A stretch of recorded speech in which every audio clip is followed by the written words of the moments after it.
Good evening, नमस्कार, स्वागत है आपका स्टडी IQ यूट्यूब चैनल पर। मैं वासु। हमारी चल रही थी रेलवे की सीरीज का आज हमारा डे 73 है। हमने एक टारगेट लिया था कि 90 डेज में रेलवे के मैथ्स के सिलेबस को पूरा करेंगे, उसके करीब पहुंचने ही वाले हैं हम लोग। कंपाउंड इंटरेस्ट चैप्टर अपना चल रहा था, 2 क्लासेज हो चुकी थी। इससे पहले हमने सिंपल इंटरेस्ट को पढ़ लिया था। कंपाउंड इंटरेस्ट की आज हमारी आखिरी क्लास है। सेशन को स्टार्ट करने से पहले ज़रूरी बात, ये आपके सामने दिख रहा है टेलीग्राम पर जाएं, सर्च करें वासु स्टडी IQ। ये अपना टेलीग्राम का चैनल है। नीचे वाला पार्ट आपको दिख रहा है Vasu study IQ doubt group. यहाँ पर आप अपने एग्ज़ाम रिलेटेड जितने भी डाउट्स हैं उनको पूछ सकते हैं। तो ये दोनों की दोनों बातें हैं, आप इन्हें ज़रूर ज्वाइन करें। क्वेश्चन नंबर 1391, सवाल नंबर 1391।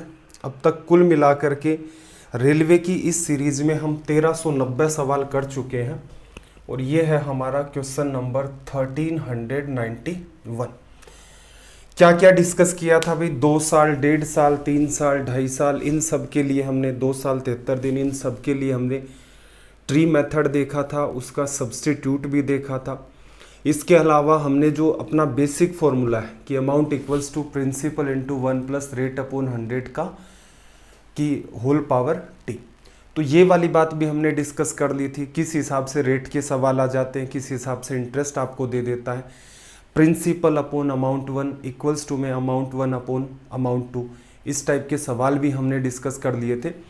तो उसी सीरीज को हम लोग आगे बढ़ाते हैं। सवाल नंबर 1391 देखना जरा, इसमें क्या कहा आपसे कि किसी राशि पर 4% वार्षिक ब्याज की दर से 2 वर्षों के साधारण ब्याज और चक्रवृद्धि ब्याज का अंतर 1 रुपये है, जबकि ब्याज प्रति वर्ष संयोजित होता है, तो वह धनराशि। मेरे ख्याल से इससे आसान सवाल क्या होगा?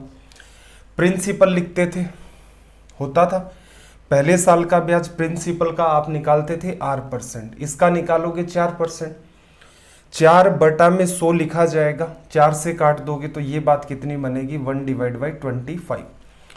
प्रिंसिपल का 4%, उसका भी 4% जो होता है वही आपका क्या होता था? CI minus SI। तो अगेन यहाँ पर लिखोगे 1/25, जो कि क्या निकल के आ गया? 1 रुपये। आपसे क्या पूछा है? वो प्रिंसिपल क्या है? 25 गुणा 25 आपका रिजल्ट आ गया 625। आई हो बात समझ आ गई होगी। रीज़न ये है कि इस पर बेस्ड हमने पहले भी सवाल कर लिए हैं।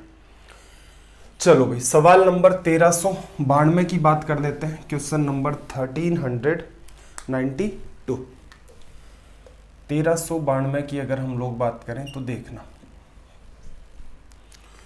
क्या कहा। किसी धनराशि पर 4% वार्षिक दर से 2 वर्ष का साधारण ब्याज कितना है? 80 रुपये।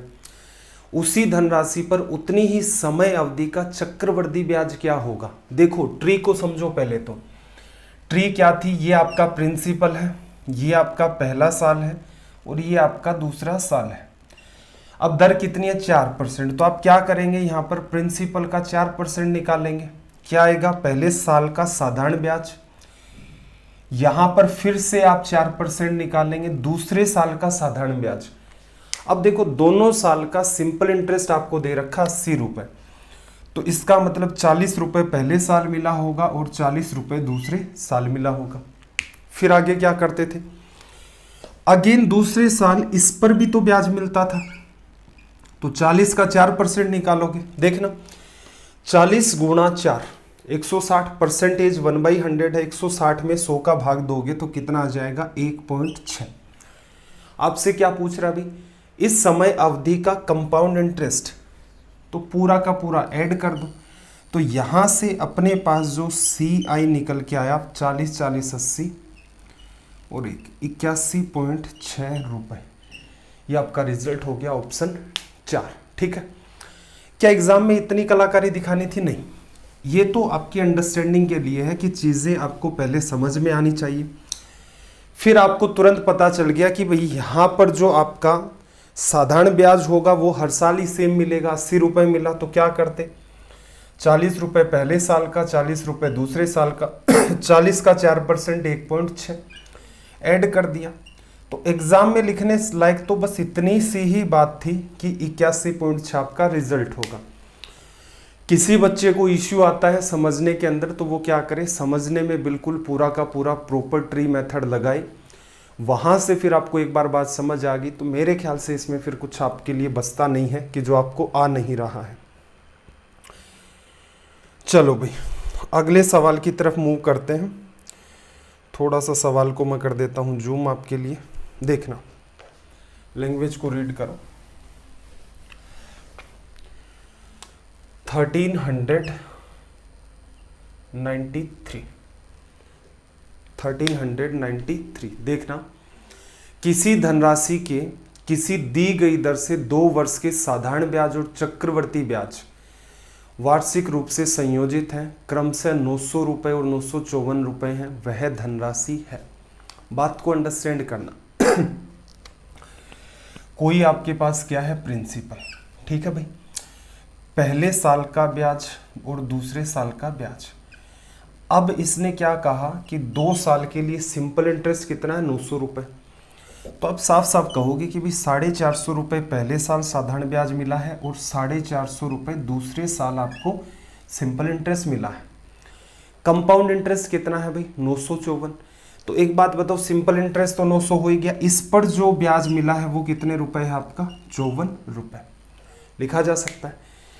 अब देखो, या तो आप ऐसा कर लो कि भाई पी का R% कितना है, 450, और 450 का R% निकालोगे कितना है, 54।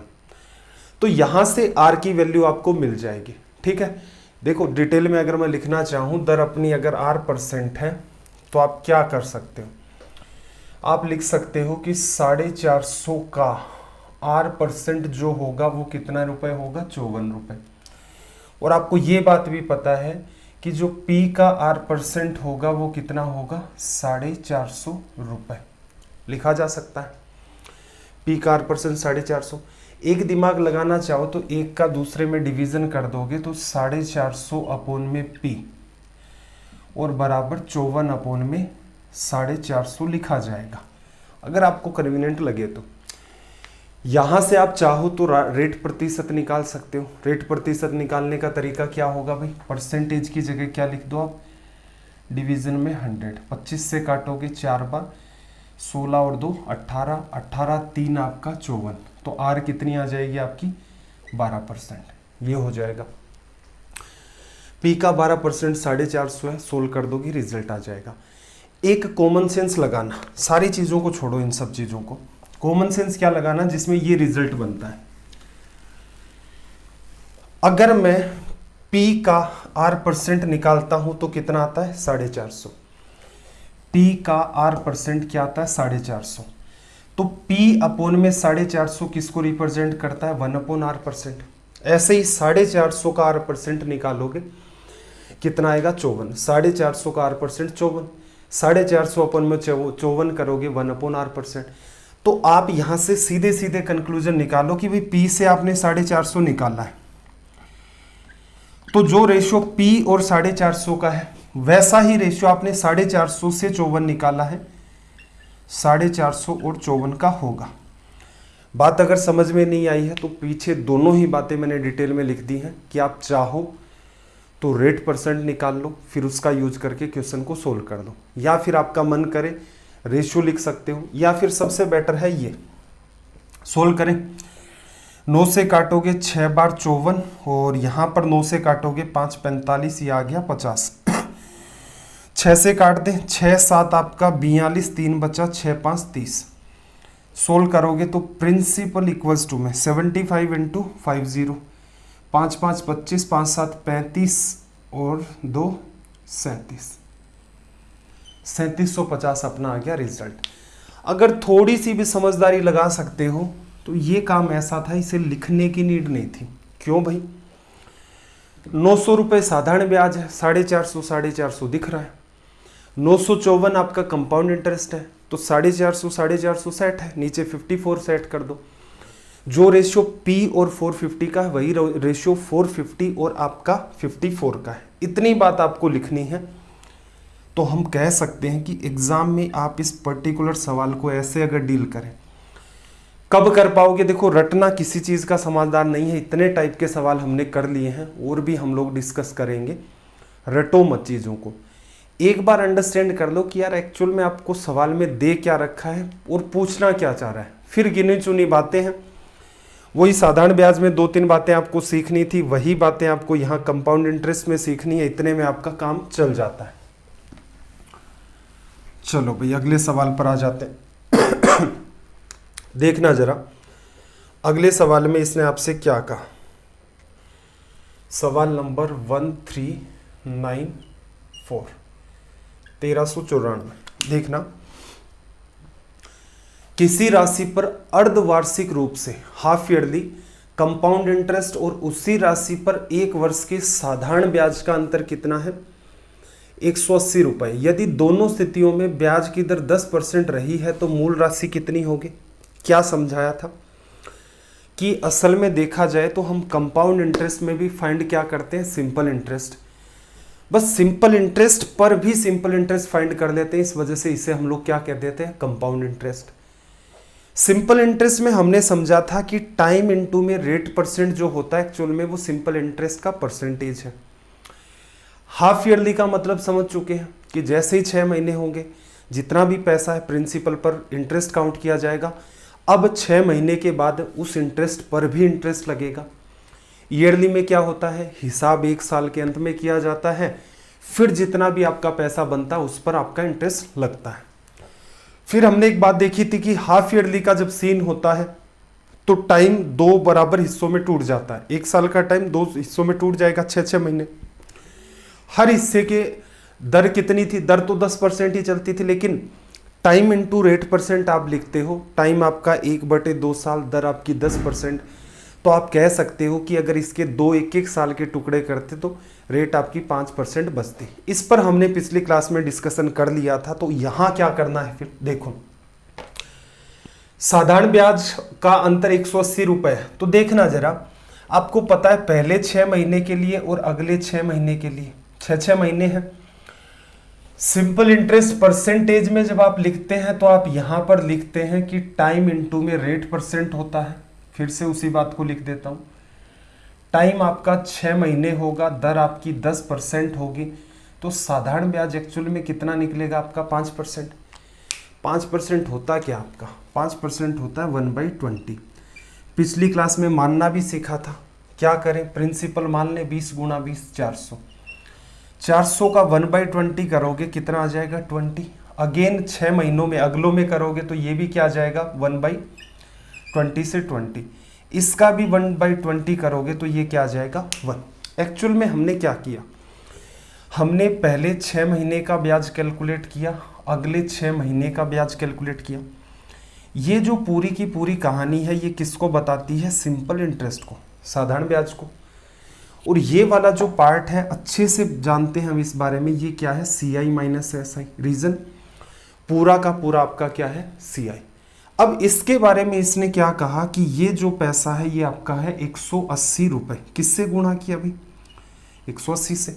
तो यहां पर 400 को भी क्या कर दो आप? 180 से मल्टीप्लाई कर दो। 18 × 4 72। 72,000 रुपए आपका रिजल्ट आ गया। क्या एग्जाम में ऐसा करना है? नहीं। ये है आपकी अंडरस्टैंडिंग कि एक बार अगर आपने बात को समझ लिया, ऐसी कोई भी बात नहीं है जिस पर हमने चर्चा ना की हो। पिछले सेशन में ये टाइम कैसे डबल हुआ था, क्यों रेट आपकी हाफ हो रही थी, तो उसको अंडरस्टैंड किया था। एग्जाम में सिर्फ इतना ही करना है कि भाई 6 महीने के लिए अगर ब्याज निकालोगे तो ब्याज आपका आएगा 5%। 5% 1/20 होता है। यहां से क्या मानो? 400 आ गया। यहाँ 20 ब्याज मिलेगा आपको, ये 20 मिलेगा, ये 1 मिलेगा। 1 किसको बताता है? 180 को। तो ये किसको बताएगा? 180 से गुणा कर दो। तो लिख करके कुछ और सोल्व करने की नीड थी नहीं, सीधे इतना ही लिखना था। 400 20 20 1 180 है। 400 को 180 से गुणा करोगे 18 4 72 और 72,000 आपका रिजल्ट हो जाएगा। तो ये छोटे छोटे सुधार हैं जो कि आपको करने हैं। एक बार चीजें आपके पकड़ में आ गई तो फिर कोई तनाव वाला मामला है भी नहीं। देखना जरा सवाल नंबर 1395, क्वेश्चन नंबर 1395। 1395 में देखना क्या कहा है इसने। एक निश्चित धनराशि मतलब आपके पास कोई प्रिंसिपल है, एक निश्चित दर प्रतिशत पर 2 वर्ष का कंपाउंड इंटरेस्ट आपको दिया 20,050, उतनी ही धनराशि पर उसी दर पर 3 वर्ष का सिंपल इंटरेस्ट कितना हो गया 3,000 रुपये। और कुल धनराशि आपकी कितनी है? देखो असल में देखा जाए तो सवाल इतना ही है, 3 साल का सिंपल इंटरेस्ट 3,000, 1 साल का सिंपल इंटरेस्ट 1,000 1,000 1,000, ये पैटर्न आपका चलेगा। 2 साल के लिए डील करोगे तो 1,000 1,000 2,000 हो गया, 50 रुपये और बचे हैं, उनको और एडजस्ट कर दो। पीछे हम पढ़ चुके हैं कि जो रेशियो प्रिंसिपल और फर्स्ट ईयर के साधारण ब्याज का है वही का वही उस ब्याज और उस बनने वाले 50 रुपये का होता है। ठीक है, 1 0 से 0 कट गया, 5 से काटोगे कितनी बार 20 बार। तो यहाँ से आप कह सकते हो कि जो प्रिंसिपल की वैल्यू है वो निकल के आएगी 20,000 रुपये, लिखा जा सकता है। दूसरा बात को डिटेल में समझना, एक्चुअल में हुआ क्या। देखो ये प्रिंसिपल था आपका पहला साल और दूसरा साल। देखो उसने 3 साल का आपको साधारण ब्याज दे रखा है कि सिंपल इंटरेस्ट जो है वो 3,000 रुपये हर साल सेम मिलेगा। तो आप कह सकते हैं यहाँ पर सिंपल इंटरेस्ट पहले साल 1,000 मिलेगा, दूसरे साल भी 1,000 मिलेगा। 2 इयर्स का आपको कंपाउंड इंटरेस्ट कितना दे रखा है 2,050, तो 1,000 एडजस्ट हो गया, यहाँ पर क्या बनेगा 50। पीछे अभी अभी हमने सवाल किया था, इस बात को अंडरस्टैंड किया था कि P का R% 1,000 है, 1,000 का R% आपका 50 है, तो रिलेशन क्या चलेगा, जो रेशियो P और 1,000 का है वही 1,000 और किसका हो जाएगा 50 का। यही बात मैंने आपके सामने सीधे लिखी, P अपॉन में 1,000 और 1,000 अपॉन में 50। सोल्व किया, आपका रिजल्ट आ गया तुरंत के तुरंत 20,000। तो मेरे ख्याल से बात समझ में आ गई होगी। देखना अगला सवाल आपके सामने, और पेशेंस के साथ पढ़ते रहें। जो बुक आपको बताई है मेरे ख्याल से 5 या 6 बार हमने डिस्कशन कर लिया बुक के बारे में, वहाँ से सवाल लगाते रहें, क्योंकि खुद पर पेशेंस रखो, मेहनत करो। रटनी एक भी चीज़ नहीं है आपको, रटने पर आ गए तो फिर तो समस्या है। बाकी रेलवे का फिर पेपर में ऐसा कुछ दमखम पास्ट ईयर के अंदर ही नहीं इतना लेवल उठाया, तो एक बात बताओ भविष्य में तो क्या लेवल उठा लेंगे। कुछ लेवल उठा के हम लोग ऑलरेडी पढ़ रहे हैं, क्योंकि काफ़ी सारे सवाल वही हैं जो एसएससी के अंदर पूछे जाते हैं। ये मान के चलो कि 30-40% अपने रेलवे के सवाल हैं, बचे हुए सारे के सारे सवाल हम एसएससी के कर रहे हैं। तो इन चीज़ों को समझने का प्रयास करें, रटें किसी भी चीज़ को नहीं। अब आप गौर से देखोगे तो काफ़ी टाइम के बाद एक एक 2 छोटा मोटा फॉर्मूला आपके सामने आता है। पूरी अर्थमेटिक देखोगे तो मेरे ख्याल से 5 से 6 आपको फॉर्मूले मिलेंगे, उससे ज़्यादा कुछ मिलता भी नहीं है। वो ध्यान रख लो, उसके बाद आपका कंप्लीट कॉमन सेंस है। देखना कोई धनराशि चक्रवर्ती ब्याज से 3 साल में 2,400 रुपये हो गई और 4 साल में 2,520 रुपये हो गई वार्षिक ब्याज की दर। देखो 3 साल के बाद पैसा आपका हो चुका है कितना, 3 साल के बाद हो चुका है 2,400 रुपये हो गया, और 4 साल के बाद आपका पैसा हो चुका है 2,520। अब एक बात बताओ, 3 साल के बाद पैसा हुआ ये, अगले साल ये किसको रिप्रेजेंट करता है, ये रिप्रेजेंट कर रहा है सारा का सारा अमाउंट को, कि पैसा इतना हो गया। और ये भी किसको रिप्रेजेंट कर रहा है, ये भी आपका अमाउंट को ही रिप्रेजेंट कर रहा है। रीजन प्रिंसिपल तो वैसा का वैसा नो चेंज ही रहता है, अभी प्रिंसिपल पहले जितना था उतना का उतना, अमाउंट की बात करा कि धन आपका इतना हो जाता है। अब एक बात बताओ, तीसरे साल से चौथे साल में जब आप जाओगे तो क्या करते हो, आपका जितना भी पैसा होता है, जितना भी आपका पैसा होता है उसका R% निकालते हो, वो क्या होता है ब्याज। तो यहां पर ब्याज देखना 2,400 से 2,520 पर गए, कितने रुपए का 120 रुपए का, 120 रुपए का ब्याज आपको मिला कितने साल में, 1 साल में। और 1 साल में जितना भी आपको ब्याज मिलता है प्रतिशत में निकाल दो, वही आपकी क्या है 10%। 2,400 120 कितना आ गया 5%। अब कुछ चीज़ें जो हमने एसआई में पढ़ी थी कि सिंपल इंटरेस्ट को परसेंटेज से कैसे डील करते हैं, यहाँ पर वो सारी चीज़ें आपके काम आ रही हैं, तो इस बात का भी ध्यान रखना। एग्जाम में क्या करना था, इतना ही करना था। ये वाला पार्ट जस्ट आपकी अंडरस्टैंडिंग का है, ये वैसे भी आपको दिख रहा है। 1 साल का ड्यूरेशन है यहाँ पर। चलो भाई अगले सवाल की बात कर लेते हैं।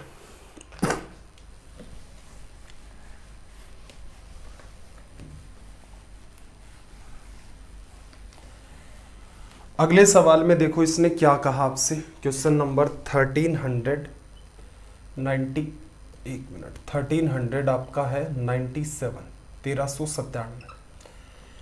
देखो कोई धनराशि चक्रवर्ती ब्याज से 2 साल के बाद 4500 और 4 साल के बाद 6750 हो जाती है, वह धनराशि है। यहाँ भी इंपॉर्टेंट बात है समझने लायक। देखो प्रिंसिपल का 2 साल के बाद आपका कितना हो चुका है 4500, और यही पैटर्न अगले 2 साल बाद मतलब कुल 4 साल बाद कितना हो गया है 6750। देखना अगर आपके पास दर आर प्रतिशत है तो पी का R percent, R percent, R का आर परसेंट, इतना मामला किया ये आया। अब 4500 से 6750 पहुंचा, दर आर प्रतिशत है तो 2 साल का कंपाउंड इंटरेस्ट ही तो निकालोगे।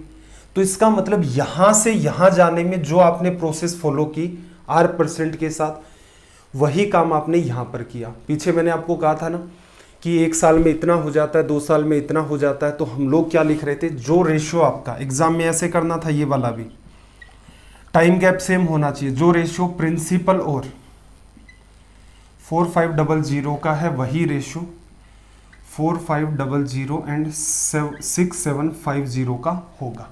ठीक, लिख लेना चाहिए यहां से कि एक्चुअल में यहां से यहां जाओगे तो ये बात क्या है, ये बात एक्चुअल में प्रिंसिपल 2 बार आपने आर परसेंट निकाला, प्रिंसिपल का 2r परसेंट, और फिर आर परसेंट का आर परसेंट निकालोगे, आर परसेंट का स्क्वायर। यहां से यहां जाते हो तो क्या करते हो 4500 रुपए का पहले आर परसेंट 2r परसेंट, और फिर ये आर परसेंट का स्क्वायर निकलता है, फिर वो बात आती है। तो एक बात बताओ, इस संख्या का ये निकाला ये आया, और इस संख्या का अगेन ये वाला पार्ट, ये तो सेम ही है, इसी वजह से आपके रेशियो क्या होते हैं सेम। इस सवाल को वो चाहता तो ऐसे भी पूछ सकता था कि एक पैसा है 4 साल में 4500 हो जाता है, तो यहाँ 4 साल दिया तो उसे यहाँ भी 4 ही साल बताने पड़ेंगे कि प्रिंसिपल 4 साल में 4500, प्रिंसिपल 8 साल में 6750। तो जो प्रोसेस आपने प्रिंसिपल के लिए यहाँ से यहाँ पहुँचाने में की है, जितना भी आर परसेंट वगैरह एडजस्ट हुआ, वो का वो काम आपको 4500 से 6750 पहुँचाने में करना पड़ता है। ठीक है, तो टाइम गैप आपका सेम होता है, फिर इस सवाल में कुछ भी नहीं बचता, सीधे सीधे आप चाहें इसे डील कर सकते हैं। एग्जाम में इतना ही लिखना था, इसको कर देते हैं हम लोग भाई सोल्व। देखो 0 से 0, 100 में 25 का भाग जाता है 4 बार, तो ये 16, 17, 18 बार चला जाएगा, 6, 4, 24, 3, 27। 9 से काटोगे 9, 5, 45, 9, 3, 27, 3 से काटा 6 बार। प्रिंसिपल आ गया आपका 6 गुणा 5, 30, और 2 लग गए आपके 0। यही होगा ना, यही रिजल्ट आ गया। इतना सा काम करना था। एक बार बस बात पकड़ में आ जाए, उसके बाद इन सवालों में मेरे हिसाब से कुछ खास है नहीं, खूब सारा हमने इन पर काम कर लिया है। देखना 1398, सवाल नंबर 1398, जल्दी से लैंग्वेज को रीड करो। 1398, आजकल मार्कर क्या हो गया है, चलना बंद हो रहा है। 1398 को एक बार के लिए लैंग्वेज को रीड करना जरा।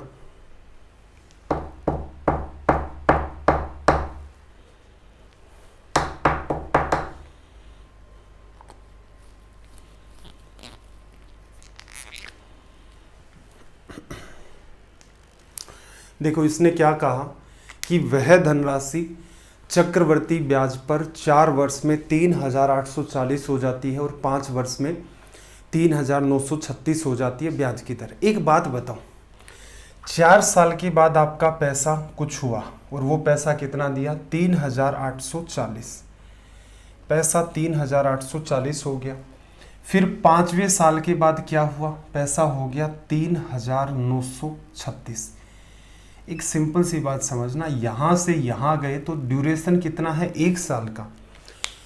पीछे बार बार हम पढ़ चुके हैं कि जब भी कभी आपको ये पता चल जाए कि पैसा 1 साल में कितना हो रहा है, तो आप उसे साधारण ब्याज पर घसीट लाओ, क्योंकि जो 1 साल में साधारण ब्याज बिहेव करेगा वही आपका कंपाउंड इंटरेस्ट बिहेव करेगा। और परसेंटेज के हिसाब से उसको डील कर दो कि भाई 1 साल में कितने परसेंट बढ़ा, क्योंकि 1 साल में जितने भी परसेंट बढ़ेगा वही हमारी रेट ऑफ इंटरेस्ट होगी। तो यहां से अगर आप गौर से देखें तो इस बात को, आपका पैसा कितना बढ़ चुका है, 3840, 100 जोड़ देंगे तो 3940 होगा, लेकिन 36 है, इसका मतलब 96 रुपीज आपका बढ़ चुका है। ओरिजिनल पैसा 3840 इंटू में 100। एग्जाम में एक्चुअल में आपको यही करना होता है। रीजन, ऊपर वाली बात में एक बात बताओ, ऐसा क्या है करने लायक कि आप लिख रहे हैं 3840 4936 से 1 साल का गैप चल रहा है, 96 का गैप आ गया है, 1 साल का ब्याज। सोल्व कर दो, ये 0 से 0 कट गया, 96। देखो 90 को गुणा करते हम कि 380 के आसपास चला जाए 4 से, 9 गुणा 4 90 गुणा 4 360, 6 गुणा 4 24, तो इसका मतलब ये 4 बार यहाँ से कट गया। 10 में 4 का डिवीजन करोगे, डिवीजन 2 बार चला गया, आपके पास 2 बचा, तो दर कितनी आ गई भाई आपकी 2.5% लिखा जा सकता है। तो ये छोटी छोटी चीज़ें हैं, इन पर थोड़ा सा फोकस करना, चीज़ें एकदम आसान हो जाएंगी। देखना क्वेश्चन नंबर 1399।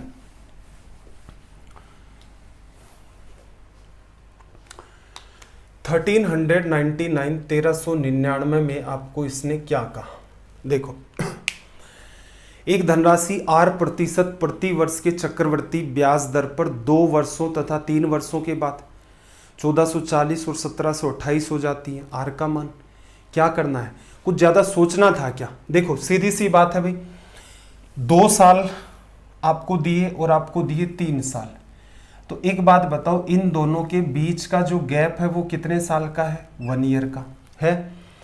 अगर आपको 1 साल का गैप मिल ही जाता है कि 1 साल में पैसा इतने से इतना हुआ है, तो आपको भी पता है कि जितना भी पैसा हुआ है 1 साल में उसका R% निकालते हो और दूसरी बात सीधे सीधे लिख देते हो। अब इस सवाल में कुछ भी कह देता, ये कह देता कि 10 साल में इतना हुआ है, 11 साल में इतना हुआ है। आपको ये भी कह सकता था कि 50 साल में 1440 हुआ है और 51 साल के अंदर 1728 हो गया। मतलब सालों का जो गैप आपको दे रखा है वो मेंटेन होना चाहिए, कितना, 1 साल, ठीक है। अब देखना जरा कितना ब्याज मिला, 1728 1440, 1728 में से लेस करोगे, 8 में से 0 चला गया आपका, सीधे ही लिख लेते हैं, 0 बचा आपके पास। फिर देखना जरा 2 8 में से 4, 2 में से 4 निकाल दोगे, कितना बचेगा अपने पास, 8 बच जाएगा। 1 मिनट, क्या गड़बड़ कर रहे हैं भाई, ये भी तो 8 ही बचेगा ना, ठीक है। और इसके बाद 14 और 3 आपका हो गया 15 और 2 288, कोई गड़बड़ तो नहीं किया मेरे ख्याल से, 1600, ठीक है। ब्याज किस पर बना भाई, 1440% में बदलना है, गुणा 100, 288 रुपए का ब्याज 1 साल में किस पर, इस पर। सोल्व कर दे, ये इससे कटा, ये इससे कटा 2 बार, 2 गुणा 10 आपका निकल के आ गया 20%। ये हो गया रिजल्ट। एग्जाम में बस इतना सा आपको काम करना है, कोई ज़्यादा कलाकारी नहीं निकालनी, सीधे सीधे आपका सवाल सोल्व हो जाएगा। देखो सवाल नंबर 1400, क्वेश्चन नंबर 1400, सवाल नंबर 1 से कारवां स्टार्ट किया था, इसके बाद 1400 सवाल अपने हो जाएंगे।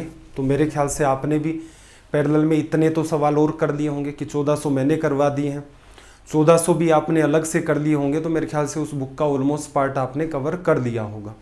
और इतने सवाल जैसे जितने भी हम लोग करेंगे, मान लो एग्ज़ाम खिसकता है तो कम से कम 2000 तक तो अपना मामला पहुंच जाएगा। एग्ज़ाम खिसकता है तो 8-10 दिन भी, तो 2000 मेरे ख्याल से पैरेलल में आप खुद कर लेंगे। 4000 सवाल मेरे ख्याल से रेलवे के हिसाब से मोर देन सफिशिएंट होते हैं, कि ऐसा कुछ बचता नहीं है कि ये कह दें कि हम कुछ और कर लेते, ऐसा कर लेते, वैसा कर लेते। चलो भाई, क्या कहा, किसी धनराशि पर साधारण ब्याज के रूप में 3 साल में 540 मिलते हैं और 2 साल में उसी ब्याज दर पर 376 रुपये मिलते हैं, तो राशि कितनी है। आप टारगेट करो भाई 2 साल को, principal, first year, second year. देखना जरा गौर से, 3 साल में 540, सिंपल इंटरेस्ट है। 1 साल में कितना मिलेगा, 540 में 3 का डिवीजन कर दो, 18 आ गया। इसका मतलब आपको 180 रुपये साधारण ब्याज पहले साल मिल गया, 180 रुपये साधारण ब्याज दूसरे साल मिल गया, और 180 ही आपको तीसरे साल, हमें तीसरे साल की नीड नहीं है। फिर देखो कंपाउंड इंटरेस्ट कितना मिला है 2 साल का, 376.20, 180 180 360 हो गया, कितना बचा भी 16.20 लिखा जा सकता है। आपसे क्या पूछा कि पैसा कितना है, तो आपको सिखा है जो रेशियो पी का R% ये बना है, 180 का R% वैसे ये बना है, तो आप सीधे सीधे लिख सकते हो कि जो रेशियो प्रिंसिपल और 180 का है वही रेशियो आपका 180 एंड 16.2 का है। पॉइंट हटाना चाहता हूं तो ऊपर क्या कर दूं, एक 0 लगा दूं। अब इसे हम लोग सोल्व कर लेते हैं। देखना 18 से काट सकते हो आप इसे, 18 से काटोगे तो 18 गुणा 9, 18 गुणा 10 180, इसको 9 से काटोगे 2 बार। देखना प्रिंसिपल बराबर 20 को 100 से करोगे तो रिजल्ट आ जाएगा कितना, 2000। क्या ये चित्रकारी करने की नीड थी? नहीं थी। रीजन, डेटा इतना आसान है, 180 180 180 साफ नजर आ रहा है, तो P अपोन में 180 अपोन में उधर से हिसाब लगा लो कि 360 से कितना ज़्यादा है, 16.2 ज़्यादा है, तो उसको लिखते और आपका रिजल्ट बन जाता। देखना भाई, थोड़ा सा इस सवाल को भी अंडरस्टैंड करना, जूम कर देता हूँ मैं थोड़ा प्रॉपर तरीके से आपको दिख जाए। Question number 1401। पहले तो सवाल की लैंग्वेज को समझते हैं। सवाल नंबर 1401, देखो क्या कहा। एक आदमी ने अपनी बचत 84,100 रुपए का 50% अपनी पत्नी को दे दिया, वाइफ को दे दिया 50%। 50% मतलब 1/2 कर दोगे तो 42,050 रुपये आ जाएगा। शेष राशि क्रम से अपने 15 साल और 13 साल के 2 पुत्रों ए और बी में विभाजित कर दी। उसने उस राशि को इस प्रकार विभाजित किया कि उसके पुत्र 18 वर्ष की आयु के होने पर 5% प्रति वर्ष की चक्रवर्ती ब्याज पर एक समान राशियां प्राप्त करें। हुआ क्या है, एक इसका बेटा है वो कितने साल का है भाई, 15 साल का, ठीक है, और दूसरा जो बेटा है वो कितने साल का है, 13 साल का। अब इसके पास पैसे कितने थे, 42,050 रुपये, क्योंकि टोटल जो पैसा था वो तो कितना था, 84,100 रुपये। 50% अपनी वाइफ के अकाउंट में डाल दिया, उसको दे दिया। 15 साल और 13 साल, इसका मतलब ये दोनों जब 18 साल के होंगे, इनके अकाउंट में कुछ पैसा डाला इसने, तो इसका मतलब इसका पैसा बैंक कितने साल तक रखेगा, 3 साल तक रखेगा, क्योंकि 15 में 3 जोड़ोगे तभी 18 बनेगा। इसका पैसा बैंक खुद के पास कितने साल रखेगा, 5 साल रखेगा। तो पहले केस में बैंक इसे 3 साल तक ब्याज देगा, दूसरे केस में बैंक इसे 5 साल तक ब्याज देगा। अब इसने जितना भी पैसा जमा करवाया, 2 पुत्र ए और बी है, मैं ये मान लेता हूं ए बेटा ये है और बी बेटा ये है, ठीक है। इसके अकाउंट में ए रुपए डाल देते हैं, उसके अकाउंट में बी रुपए डाल देते हैं, और लास्ट में क्या होना चाहिए, दोनों का अमाउंट इक्वल हो जाना चाहिए। जैसे ही 18 साल के हों, ये जितना पैसा निकलवाए उतना का उतना पैसा 18 साल का होने पर ये दूसरे वाला भी निकलवाए। अब इसके लिए देखो सारा हम लोग ले लेते हैं कि अमाउंट जो हम लोग निकालते थे वो क्या था, principal into 1 plus rate upon 100 की पावर टी लिखते थे। दोनों ही केसेस में आपका अमाउंट क्या है, इक्वल है। जरा गौर से देखना, अमाउंट इक्वल है। इसके खाते में ए रुपए डाले, 1 प्लस दर कितनी है भाई, 5%, तो 5/100 लिखोगे, क्या बचेगा, 1/20 बचा। कितने साल तक बैंक ने ब्याज दिया, 3 साल तक, तो ये इसका अमाउंट बन गया। हमने क्या किया, इसके खाते में ए रुपए डाल दिए, सारा का सारा ये जो पार्ट है अमाउंट को रिप्रेजेंट करता है। ये बराबर किसके है, दूसरे बेटे के अकाउंट में आपने बी रुपए डाल दिए, इसको भी ऐसे ही ब्याज मिलेगा, 1 + 1/20 और इसकी पावर 5। कितने साल तक पैसा जमा है, 5 साल तक। ये तो हो गई छोटी मोटी बातें, इसके अकाउंट में ए रुपए डाले, इसके अकाउंट में बी रुपए डाले, वो ए और बी आपने मान लिया, इसके हिसाब से चीजें चली। अगर बहुत ज़्यादा भी समझ में नहीं आ रहा तो एग्जाम में यहाँ से आप स्टार्ट कर सकते हैं कि ऐसा लिखते, देखो ये अगर x है तो ये x की पावर 3 है, ये x होगा, इसकी पावर 5 है, 3 पावर आपकी इससे कटेगी तो यहाँ पावर कितनी बचेंगी 2।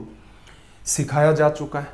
सर्ड्स एंड इंडिसेस हम लोगों ने अच्छे तरीके से पढ़ा। अब यहाँ से गौर से देखना, a अपोन में b की बात अगर करें तो देखो ये 20 और 21, 21 का स्क्वायर या यूँ कह लो 21 बटा में 20 का होल स्क्वायर, ये कितना बना 441 और ये कितना बना 400। ठीक है भाई।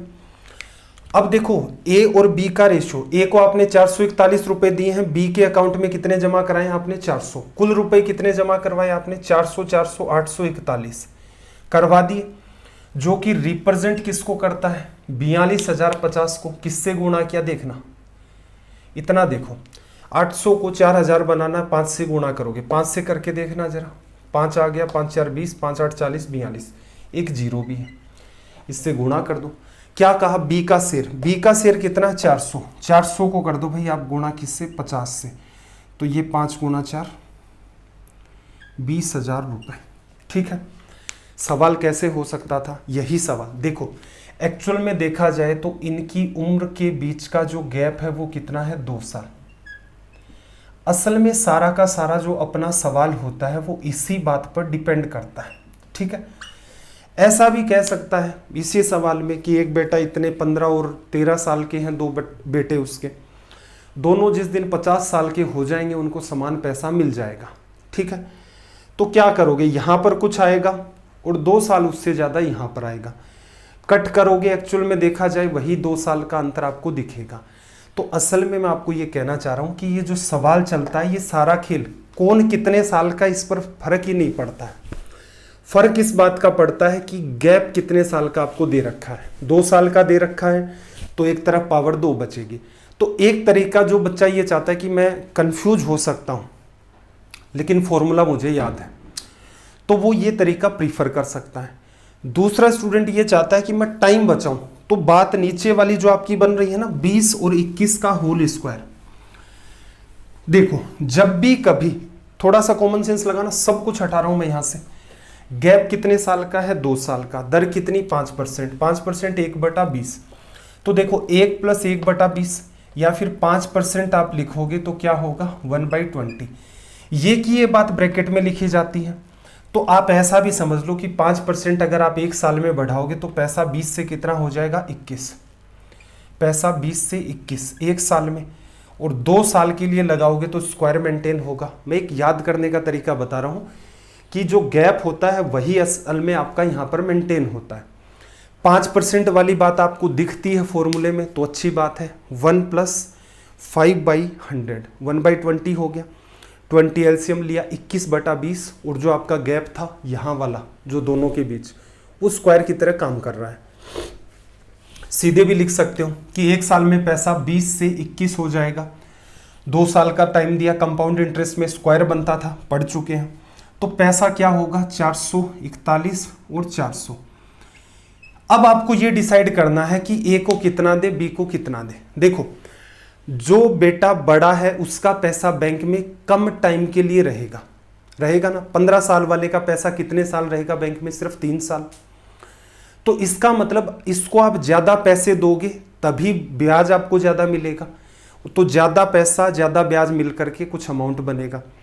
छोटे वाले को कम पैसे दे दोगे तो भी काम चल जाएगा। रीजन क्या है, इसका पैसा बैंक में 5 साल रहेगा तो ब्याज काफी ज्यादा आपको मिल जाएगा। तो आप कह सकते हो कि बड़े वाले को ज्यादा हिस्सा मिलता है, तो बड़े वाला बेटा ए और छोटे वाला बेटा आपका कितना बी। 841 किसको रिप्रेजेंट करता है आपका 42,050 को। 841 रिप्रेजेंट कर रहा दिख रहा था, 50 से गुणा किया है, 50 से गुणा कर दो, 20,000 रिजल्ट आ गया। ये भी एक तरीका है लेकिन सीधे रटना नहीं है, वहां से अंडरस्टैंडिंग आती है। एक बार अंडरस्टैंडिंग आ गई फिर इन सवालों में कुछ वैसे ही नहीं बचेगा। चलो भाई अगले सवाल पर आते हैं, देखना जरा।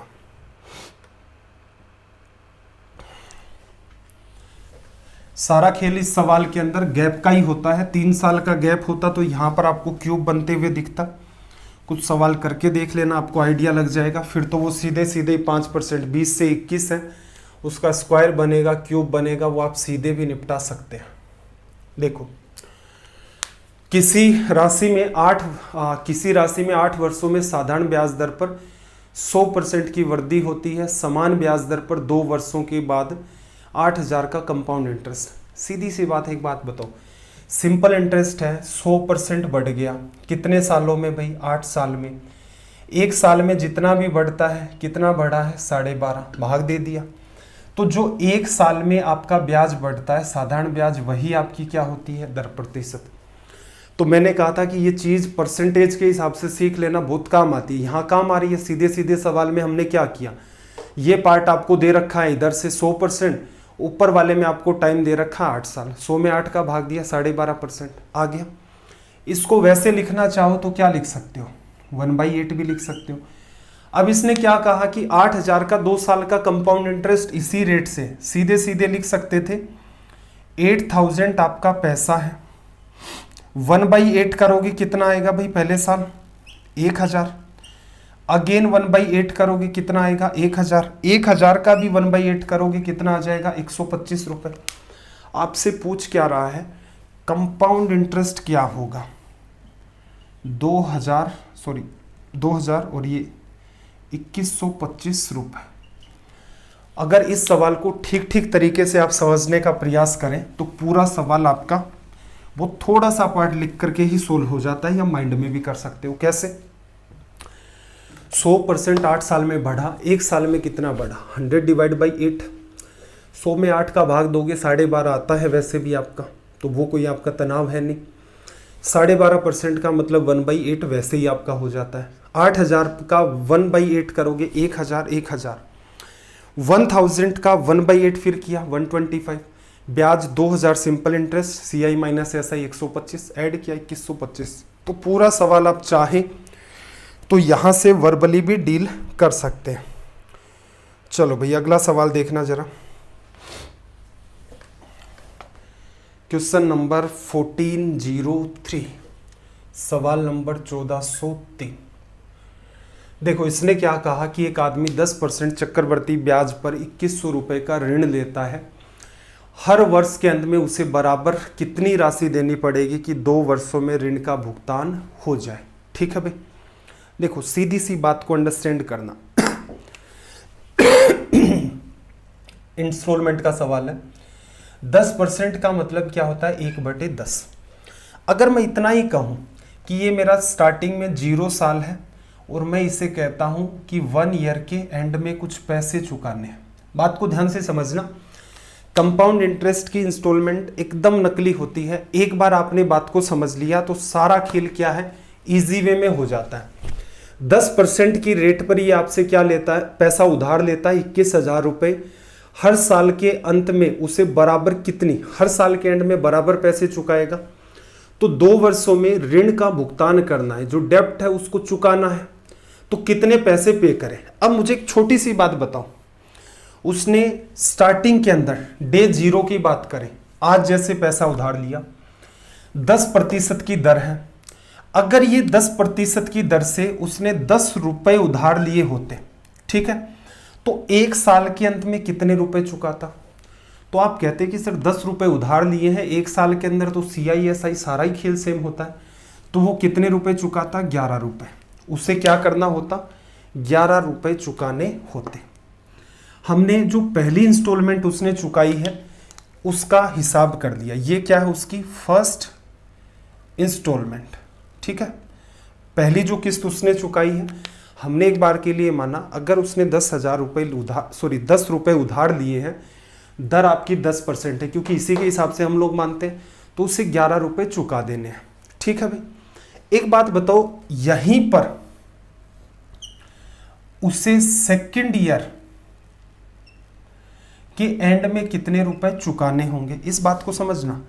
सेकंड इंस्टॉलमेंट, अब आप कुछ भी नहीं जानते, लेकिन आपको पता है कि दर 10% होती है, तो प्रिंसिपल कितना मान लें? 100 रुपये। 10 गुणा 10, पहले साल का ब्याज 10 रुपये, दूसरे साल का ब्याज 10 रुपये, ब्याज पर ब्याज 1 रुपये, तो कुल मिलाकर के 100 रुपये अगर उधार लिए हैं तो उसे रुपए कितने चुकाने होंगे? 121 रुपये। कब? जब दर आपकी 10% चल रही है। आपको बस इतना ही सीखना है कि मामला सारा एडजस्टमेंट कैसे होता है, ठीक है। अभी हमने बस चीज़ को सिंप्लीफाई किया है कि उसने पहले साल के अंत में कुछ पैसे चुकाए हैं। हालांकि दोनों ही केसेस में इक्वल चुकाने हैं, लेकिन इक्वल को छोड़ो, एक बार भाड़ में जाने दो, इक्वल नहीं चुका रहे हम लोग। हम इतना ही देख रहे हैं कि भाई दर 10% है, 10% का मतलब 1/10 होता है। अगर आज आप 10 रुपये उधार लेकर गए हो तो एक साल बाद आपको 11 रुपये चुकाने हैं। ये आपकी हो गई फर्स्ट ईयर के एंड में इंस्टॉलमेंट। फिर हमने दिमाग लगाया कि कुछ पैसा, कितना पैसा उधार लूं और 2 साल के अंत में उसे चुकाऊं। दर कितनी है मेरी? 10%। तो क्या मानोगे, 10% 1/10 होता है, तो 10 गुणा 10, पीछे सवाल कर चुके, 100 रुपये उधार लो, 21 ब्याज बनेगा और आप कितने रुपए चुकाओगे? यहाँ पर 121। अगर आपने 100 रुपये उधार लिए हैं तो आपको 2 साल बाद कितने रुपए चुकाने पड़ेंगे? 121। कोई बच्चा कहेगा कि सर 10 ही क्यों नहीं मान रहे? देखो 10 मान लो, कोई समस्या नहीं है, 12.1 आएगा उधर, ठीक है। तो इसलिए मानने वाला काम हम लोगों ने फ्री हैंड छोड़ दिया। अगर यहाँ पर दर 20% होती, 1/5 लेते, यहाँ से 5 से 6 लिखा जाता, यहाँ 25 की वजह से 5, 5 और 1 लिखा जाता। यही तो पैटर्न होता है। तो दर जैसी भी होगी उसी हिसाब से आपको मानना है। अब हम एक नतीजे पर पहुंच चुके हैं। अगर आपने 10 रुपये उधार लिए हैं तो एक साल के अंत में आपको 11 रुपये चुकाने पड़ेंगे, जो कि उसने पहली इंस्टॉलमेंट चुका दी है। अगर आपने 100 रुपये उधार लिए हैं तो आपको 2 साल के अंत में अगर भुगतान करना है ब्याज सहित तो आपको 121 रुपये चुकाने पड़ेंगे। पहली इंस्टॉलमेंट 11 रुपए की गई, दूसरी इंस्टॉलमेंट 121 रुपए की गई। उधार कितने लिए थे? यहाँ 10 लिए थे, यहाँ 100 लिए थे। लेकिन ऐसे मामला उलझ जाता है, ये ऐसे सवाल अधूरा हो जाता है। इसलिए सवाल में एक आपको शर्त मिलती है, क्या? दोनों जो इंस्टॉलमेंट है वो इक्वल है। तो एक बात बताओ, 10 रुपए और 11 रुपए का अनुपात और 100 रुपए और 121 रुपए का अनुपात, आपको क्या इक्वल करना है? दोनों इंस्टॉलमेंट। तो क्या कर दूं मैं? इस पार्ट को किससे गुणा कर दूं? इस पार्ट को कर दूं मैं 11 से। 11 से जैसे ही गुणा करेंगे तो ये वाली इंस्टॉलमेंट कितनी ये कितना बनेगा? 110। और ये वाली इंस्टॉलमेंट 11 11 कितनी? 121। सवाल की जो कंडीशन है वो जस्टिफाई हो गई। बात समझ में आई कि जैसे ही आप, उसने सारा कुछ आपने लिख लिया अपनी सहूलियत के हिसाब से कि 1 साल के अंत में चुकाता तो इतना होता, 2 साल के अंत में चुकाता तो इतना होता, 3 साल के अंत में चुकाता तो इतना होता, ठीक है। आपने अपनी सहूलियत के हिसाब से 10, 11, 100, 121 लिख लिया। लेकिन उसने कहा दोनों इंस्टॉलमेंट की राशि सेम होनी चाहिए। यहाँ 121 है, यहाँ 11 है, तो 11 गुणा करके इसको आपने 121 बना लिया। हो गया मामला। इस बात को मैं लिख देता हूँ यहाँ पर ताकि आपको समझ आ जाए। 11 से गुणा किया था, यहाँ भी किया था 11 से, कंडीशन जस्टिफाई हो गई। क्या इसका 10% ही बन रहा है? 110 का 10% 11 होता है, ऐड करके देख लो। वैसे भी निकालना है तो कोई समस्या नहीं है। क्या समझ में आया? समझ में इतना ही आया कि उस आदमी ने ये पैसे तो लिए थे उधार, जो कि कितने हैं? 210 रुपये। उसने हर एक इंस्टॉलमेंट 121 के हिसाब से चुका दी। अब देखना ये क्या कह रहा है कि 2100 रुपये का ऋण लेता है, 21,000 का। तो ये किसको बताता है? 21,000 को। किससे गुणा किया है हमने? 100 से। हर एक इंस्टॉलमेंट कितने की है? ये 121 की क्या कर दो? 100 से कर दो भाई गुणा, तो 12,100 रुपये लिखा जा सकता है। तो ये इसको डील करने का आसान सा आपका तरीका होता है। अगर तीसरी इंस्टॉलमेंट होती तो 3 साल में क्या मानते? 10 गुणा 10 गुणा 10 से 1,000 हो जाता और यहाँ 1331 उसे पे करना होता। फिर वही मामला इक्वल करने का।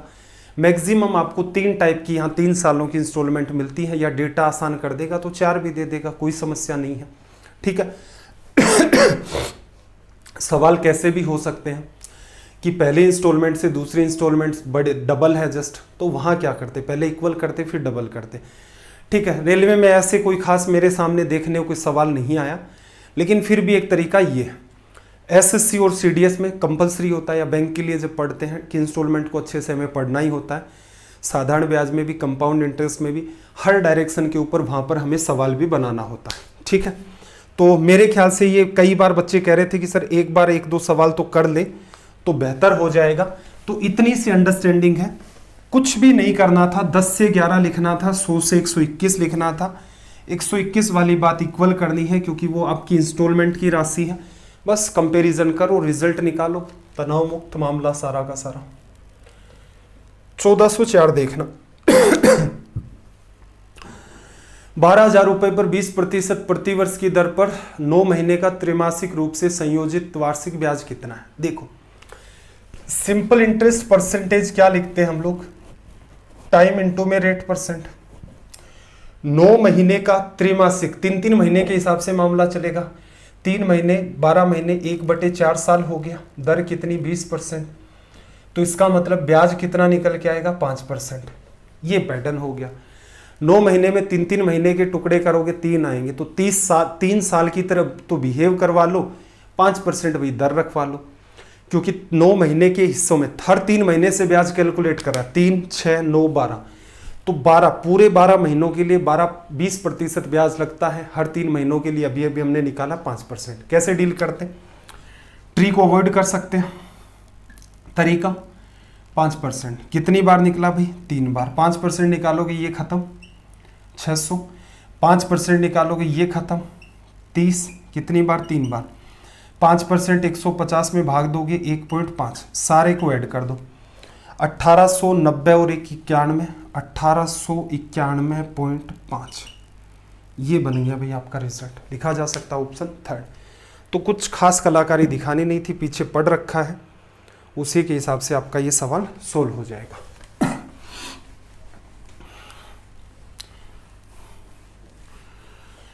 देखना भाई अगले सवाल की अगर हम लोग बात करें तो क्या कहा, रेखा ने 5% प्रति वर्ष की चक्रवर्ती ब्याज पर 12,000 की राशि निवेश की।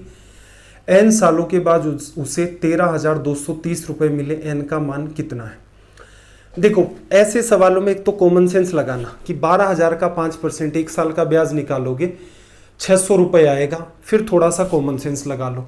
तो ये सवाल मेरे ख्याल से मैं होमवर्क में रख दूं, एकदम नकली सवाल है, ये आपका होमवर्क है, एकदम नकली सवाल है, सीधे सीधे ये सोल्व होता हुआ दिख रहा है, कुछ भी कैलकुलेशन नहीं करनी, ना डिटेल में लिखना है, स्क्रीनशॉट ले लो। डिटेल में नहीं लिखना इस सवाल को, 2 तरीके जरूर थे, लेकिन आपको क्या कहा था कि आप ऑप्शन की भी हेल्प ले लो, जो रेट आपकी चल रही है उसके हिसाब से भी कॉमन सेंस लगा सकते हो, तो ऐसा सा दिमाग आपको यहां भी लगाना है। 1406 सवाल नंबर 1406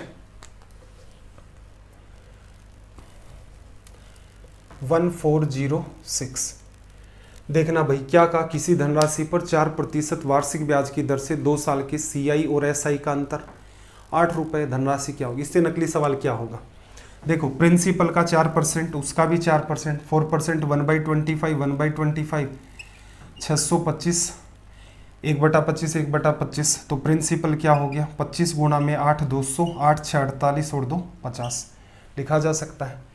ये रिजल्ट आ गया आपका सही तो है ना। 625 को 4 से गुणा करोगे, ठीक है, करेक्ट है।